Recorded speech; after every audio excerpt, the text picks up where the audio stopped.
दोस्तों, आप लोग का सरकारी मोबाइल पे स्वागत है। आज अब मैं आप लोग को 20 फरवरी 2025 करंट अफेयर पढ़ाने वाला हूँ।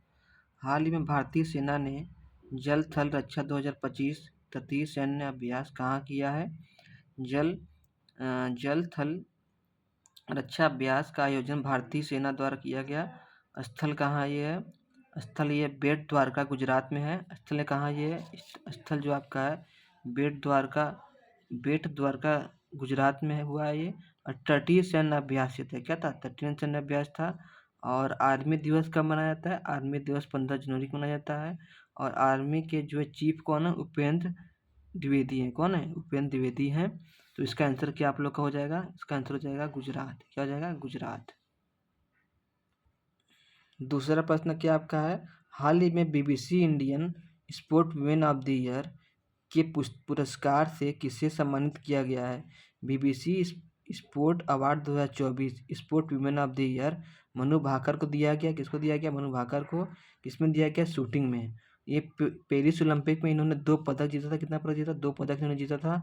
और इन्हें मेजर ध्यानचंद खेल रत्न पुरस्कार से भी सम्मानित किया गया है। और इसके बाद BBC sport women of the year किसको दिया गया है? Para sport women of the year किसको दिया गया है? अवनी लखेरा को दिया गया। किसको दिया गया है? अवनी लखेरा को दिया गया। जो भी ये भी क्या करती हैं? शूटिंग करती हैं। और ये पैरा ओलंपिक में गोल्ड मेडल इन्होंने लाया था, ठीक है ना? पैरा ओलंपिक में गोल्ड मेडल लेकर आया था। इमर्जिंग प्लेयर किसे दिया गया है? इमर्जिंग प्लेयर किसे दिया गया? बीबीसी का इमर्जिंग प्लेयर जो है शीतल देवी को दिया गया है। क्या दिया गया? शीतल देवी दिया गया, जो कि तीरंदाजी से संबंधित है। पैरा ओलंपिक ये भी हैं। और लाइफ टाइम अचीवमेंट अवार्ड किसे दिया गया है? लाइफ टाइम अचीवमेंट अवार्ड दिया गया मिताली राज को दिया गया है। ये जो राजीव गांधी इन्हें मिताली राज को दिया गया life time achievement award Mithali Raj को दिया गया है, जो कि राजीव गांधी खेल रत्न से इनको सम्मानित भी किया गया है। हाँ, ठीक है। उसके बाद अवार्ड एकमात्र महिला क्रिकेटर, ठीक है ना? क्या है ये अवार्ड जो है जिन्हें दिया गया मिताली राज को, राजीव गांधी खेल रत्न पुरस्कार, उसका लाइफ टाइम अचीवमेंट पुरस्कार, ये जो है सिर्फ एकमात्र महिला जो है जिनको ये दिया गया है। हाल ही में छत्रपति शिवाजी महाराज की 395वीं जयंती कब मनाई गई है? छत्रपति शिवाजी जयंती 19 फरवरी 2025 को मनाई गई है। यह 395वें क्रम का था, ठीक है ना? उसके बाद जन्म कब इनका हुआ था? इनका जन्म जो है 19 फरवरी 1630 में हुआ था। और उसके बाद विनवेरी फिल्म जो है पुणे में, ठीक है ना? विनवेरी फिल्म पुणे में जो है, इनके पिता क्या थे? इनके पिता का नाम जो था शाहजी भोसले था। क्या नाम था? शाहजी भोसले था। माता का नाम जीजाबाई था, ठीक है ना? 1674 में रायगढ़ के किला जो है राज्याभिषेक इनका किया गया था। भारतीय नौसेना में जनक इन्हीं का है। भारतीय नौसेना का जनक इन्हीं का नाम जाना जाता है। और गैलीवेट्स और गुराल नामक जहाज गुराल नामक जहाज गैलीवेट्स और गुराल नामक जहाज इन्हीं के द्वारा संचालन स्टार्ट किया गया था। किसके द्वारा? भारतीय नौसेना के द्वारा। और गुरिल्ला छापमार पद्धति का जनक भी किसे कहा जाता है? इसे भी छत्रपति शिवाजी को गुरिल्ला छापामार पद्धति किसके द्वारा ये जनक किया गया था? ये छत्रपति शिवाजी के द्वारा।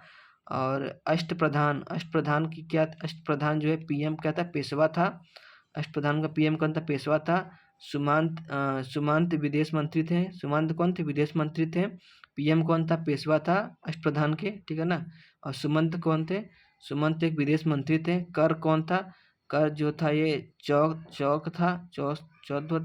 और सूर्यदेशमुखी थे। चौथ और सूर्यदेशमुखी थे। इनका 1/4 25% इनके द्वारा, और 1/10 यानी 10% छत्रपति के द्वारा, ठीक है ना?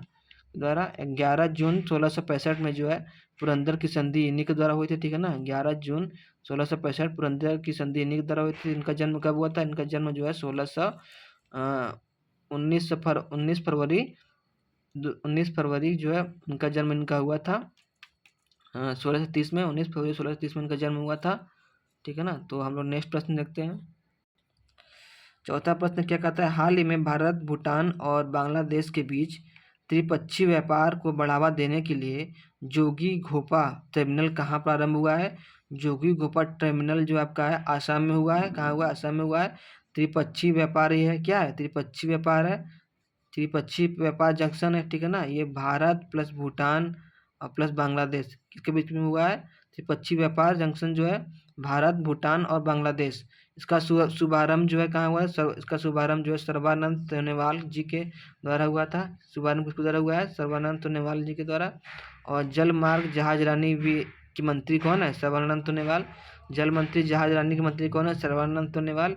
और इसका पद्दम नेविगेशन और तीरल जहाज, पद्दम नेविगेशन और तीरल जहाज के द्वारा झंडी दिया गया है। पद्दम नेविगेशन और तीरल जहाज जो है हरी झंडी दिया गया है इसके बाद। और उसके बाद ये नेपाल है, भूटान है, ये आपका क्या है? ये आपका सिक्किम है, आपका आंध्र, ये आपका क्या अरुणाचल प्रदेश है, आसाम है, ठीक है ना। और आपका बांग्लादेश और भूटान के बीच के जो क्षेत्र उसी का कहा जाता है उसका, उसी के बीच में आपका हुआ है ये, ठीक है ना। इसी के बीच में आपको क्या कहते हैं? ये वेस्ट बंगाल प्लस असम को के एरिया जो यहाँ पर है, ठीक है ना। इसको हम लोग कहते हैं कि दक्षिण का गलियारा इसे कहते हैं। क्या कहते हैं? दक्षिणी गलियारा इसे कहते हैं, नॉर्थ ईस्ट गलियारा कहते हैं हम लोग इसको। जो आपका बांग्लादेश और भूटान के बीच में जो आपका इसे क्या कहते हैं हम लोग? दक्षिण का गलियारा कहते हैं, नॉर्थ ईस्ट का गलियारा कहते हैं, ठीक है ना, उत्तर पूर्वी गलियारा। और सिक्किम, वेस्ट बंगाल, भूटान, असम और अरुणाचल प्रदेश ये सब इधर ही आते हैं, ठीक है ना। और वेस्ट बंगाल असम जो है हो गया आपका। और उसके बाद इसका क्या हो जाएगा आंसर? इसका आपका असम जो है भारत प्लस भूटान एकीकृत चेक पोस्ट है। क्या है? भारत और भूटान क्या एकीकृत चेक पोस्ट है। 5वां प्रश्न देखिए आप लोग, क्या कि हाल ही में 13वीं मलेशिया भारत रक्षा सहयोग समिति कहाँ की बैठक हुई है? मलेशिया भारत जो है इसका रक्षा सहयोग समिति 13वीं बैठक जो है कुआलालंपुर मलेशिया में हुआ है। रक्षा सहयोग ये मिला है, ठीक है ना। भारत और मलेशिया का राजधानी क्या है? रिंगित है। और इसके बाद हरिमो शक्ति, इसके बाद ये जो आपका अभ्यास जो हुआ है हरिमो शक्ति समुद्र शक्ति किसके बीच में हुआ है? हरिमो शक्ति और समुद्र शक्ति भारत और मलेशिया के बीच में हुआ है। मलेशिया और सुमात्रा के बीच जावा सागर है। क्या है? मलक्का जल संधि और जावा सागर है, ठीक है ना। इधर अंडमान निकोबार, इधर जावा सागर है और ऊपर मलेशिया है, नीचे क्या? सुमात्रा। इन दोनों के बीच में कौन संधि है? मलक्का जल संधि है। इसका आंसर क्या आपका हो जाएगा? इसका आंसर कुआलालंपुर हो जाएगा। नेक्स्ट प्रश्न देख लीजिए भाई दोस्तों, हाल ही में दिल्ली के मुख्यमंत्री पद पर किसे चुना गया है? दिल्ली पे मुख्यमंत्री के पद पर सीएम रेखा गुप्ता को चुना गया है, जो कि 20 फरवरी की रामलीला मैदान में शपथ इन्होंने लिया था। 20 फरवरी रामलीला मैदान में इन्होंने शपथ लिया था। और फोर्थ महिला सीएम, क्या फोर्थ महिला सीएम सुषमा स्वराज, शीला देवी फोर्थ। देखिए पहले बात समझिएगा, हाल ही में दिल्ली मुख्यमंत्री पद पर किन्होंने शपथ लिया है? रेखा गुप्ता ने लिया है। और 20 फरवरी को रामलीला के मैदान जो है इन्होंने शपथ लिया है, ठीक है ना, इन्होंने शपथ लिया है। और फोर्थ महिला सीएम जो कौन? फोर्थ महिला सीएम इन्होंने बनाया। और पहला महिला सीएम कौन थी? सुषमा स्वराज थी। दूसरा कौन थी? शीला दीक्षित थी। और थर्ड कौन है? आतिशी मरलेना। थर्ड कौन थी? आतिशी मरलेना थी।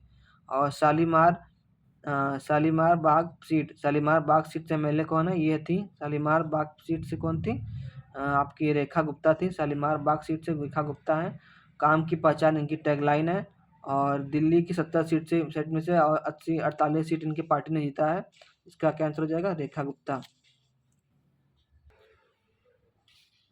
हाल ही में फ्यूचर बॉन्ड इंडेक्स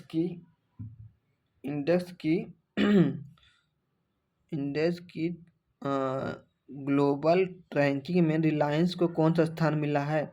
हाल ही में फ्यूचर बॉन्ड इंडेक्स की ग्लोबल रैंकिंग में रिलायंस को कौन सा स्थान मिला है? तो देखिए फ्यूचर ब्रांड इंडेक्स में जो है उपभोक्ता कौन है? उपभोक्ता आपका भरोसा प्लस विस्तार है। कौन है? भरोसा प्लस विस्तार है। कौन है? विस्तार है। और इसके बाद पहला जो है उपभोक्ता कौन है? भरोसा प्लस विस्तार है। और पहला कौन है कंपनी इसमें? सैमसंग है। और दूसरा कौन है? रिलायंस है, ठीक है ना। फ्यूचर ब्रांड इंडेक्स में जो है पहला कौन है? सैमसंग है और रिलायंस है। उपभोक्ता क्या है इसका? भरोसा और विस्तार है। एप्पल, नाइकी, माइक्रोमैक्स ये सब पीछे रह गए हैं। और आपका क्या हो गया? ये नेटफ्लिक्स भी पीछे रह गया, ठीक है ना। और आपका 8वां प्रश्न देखिए, एक्सपायर दवाओं को वैज्ञानिक तरीके से निपटान के लिए एनप्राउड पहल लॉन्च करने की घोषणा किसने की है? एनप्राउड पहल क्या है कि ये केरल सरकार द्वारा किया गया है। किसके द्वारा किया गया है? केरल सरकार द्वारा। एक्सपायर एक्सपायर दवाओं से एक्सपायर दवाओं से निपटान के लिए अवशिष्ट अवशिष्ट अवशिष्ट प्रवेश क्या है? अवशिष्ट प्रवेश ये है। कोझिकोड भारत का पहला पहला जो है शहर है क्या? कोझिकोड पहला जो है साहित्य शहर है। कोझिकोड जो है भारत का पहला साहित्य शहर है और मसाला केंद्र भी यही है कोझिकोड, ठीक है ना। पहला साहित्य शहर भी क्या है? साहित्य शहर भी पहला कोझिकोड है और मसालों का शहर भी यही है।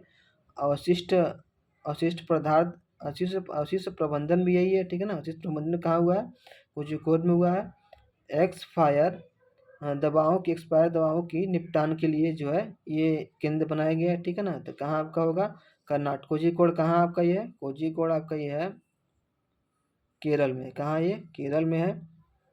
तो उसके बाद जो है अमृत जो है एंटीबायोटिक का मिसयूज है, ठीक है ना। ओपी अमृत जो है एंटीबायोटिक का मिसयूज इन्हीं के द्वारा ये हुआ है। अब नवा प्रश्न देखिए आप लोग। हाल ही में चर्चा में रहे अनंत परिसर का संबंध किससे है? अनंत परिसर का संबंध, अनंत परिसर जो है ये गूगल के सीईओ, गूगल के जो है इस समय बेंगलुरु के जो है वो हैं, ठीक है ना, मालिक हैं। और इसके बाद जो ये कर्नाटक, ये कहाँ पड़ता है? बेंगलुरु कर्नाटक में पड़ता है। यह गूगल भारत में सबसे बड़ा परिसर है। गूगल का भारत सबसे बड़ा परिसर है, ठीक है ना। उसके बाद जो है अनंत परिसर, ठीक है ना, अनंत परिसर है। तो उसके बाद जो है सबसे बड़ा परिसर ये है अर्थ सीमाहीन ये है। और उसके बाद अर्थ क्या इसका है? सीमाहीन है, ठीक है ना। सिलिकॉन वैली जो है ऑफ इंडिया किसे कहता है? बेंगलुरु कहता है। आप देखिए बात को समझिए, मैं फिर से मैं बता रहा हूँ। हाल ही में चर्चा में रहे अनंत परिसर का संबंध किससे? जो अनंत परिसर जो है ना इसका संबंध किससे है? गूगल से। कितना है? गूगल से है। इसका हेडक्वार्टर कहाँ है? मतलब इसका मतलब कि वो बोल सकते हैं आप लोग ऑफिस कहाँ है सबसे बड़ा? बेंगलुरु कर्नाटक में। यह गूगल का भारत में सबसे बड़ा परिसर है, ठीक है ना। अर्थ में सीमाहीन, इसका अर्थ मतलब क्या है आपका? अनंत परिसर का मतलब क्या है ये? अर्थ का मतलब है सीमाहीन, मतलब सीमा मतलब एकदम सीमाहीन है ये, ठीक है ना। इसको और हम लोग बेंगलुरु को क्या कहते हैं? सिलिकॉन वैली कहते हैं, सिलिकॉन वैली ऑफ इंडिया कहते हैं। इसका आंसर क्या आपका हो जाएगा? गूगल। हाल ही में केंद्रीय मंत्री डॉक्टर जितेंद्र सिंह ने भारत के पहले open air art wall museum का उद्घाटन कहाँ किया है? ओपन एयर आर्ट वॉल का म्यूजियम का उद्घाटन का भारत का पहला ये है, ठीक है ना। ओपन एयर आर्ट म्यूजियम जो है भारत का पहला शुभारंभ किसके द्वारा किया गया? ये डॉक्टर जितेंद्र सिंह द्वारा। और ये करेगा क्या? ये मौसम का पता लगाएगा। मौसम भवन दिल्ली में है, ठीक है ना। ये भारतीय मौसम विज्ञान है ये।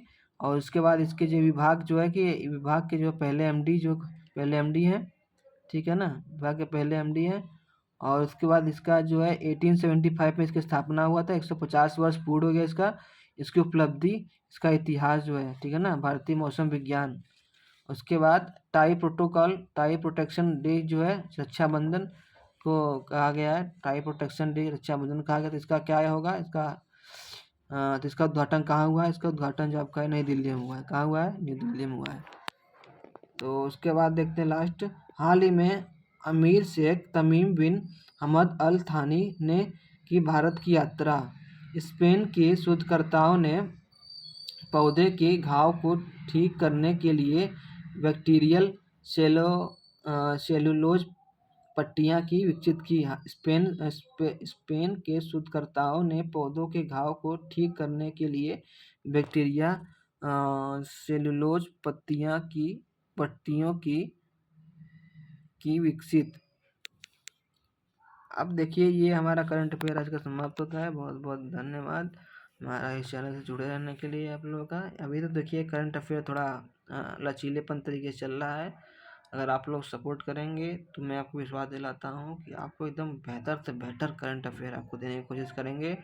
और एक दिन ऐसा आएगा कि एकदम आप लोग एकदम अच्छी तरीके से क्वेश्चन और उसका उत्तर देखने को मिलेगा। अभी तो थोड़ा कह सकते हैं आपकी इर्रेगुलर मैटर में आपको दिख रहा होगा, लेकिन जैसे जैसे आप लोग सपोर्ट करेंगे ना आपको कंटेंट में उतना ही ज़्यादा सुधार दिखेगा। अभी आप लोग सपोर्ट नहीं कर रहे हैं, इसके वजह से कंटेंट में सुधार नहीं है। तो इसलिए आप लोग सपोर्ट करिए, फिर देखिए क्या मज़ा आपको आता है। बहुत बहुत धन्यवाद। लाइक सब्सक्राइब शेयर करें।